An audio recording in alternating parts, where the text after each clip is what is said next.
Au XVIIe siècle, les savants cherchent à comprendre le mouvement du monde. Comment la Lune reste-t-elle en orbite? Pourquoi les planètes tournent-elles autour du Soleil? Et comment décrire ces mouvements avec précision? Les outils mathématiques de l'époque, la géométrie et l'algèbre, ne suffisent plus.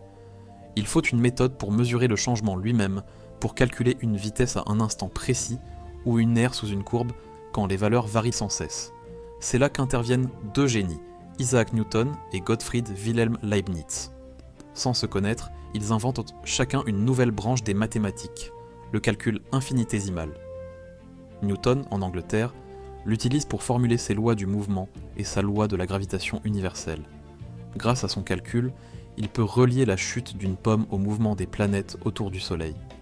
Son approche permet de prédire les trajectoires, d'expliquer les marées, et plus tard, de calculer les orbites des satellites et des sondes spatiales.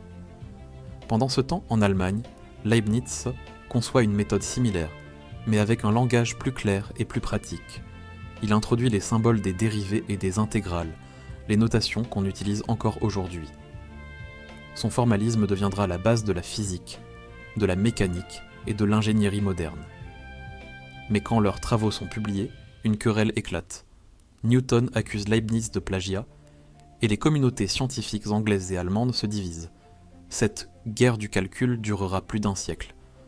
Aujourd'hui, les historiens savent que les deux ont eu raison et qu'ils ont travaillé indépendamment.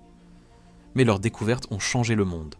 Sans leurs calculs, pas de physique moderne, pas d'électricité, pas d'aéronautique, pas d'informatique ni d'intelligence artificielle.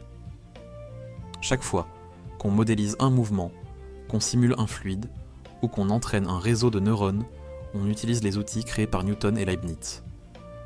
Leur duel intellectuel a donné naissance à une révolution silencieuse, celle du langage universel du changement, le calcul, cœur battant de toute la science moderne.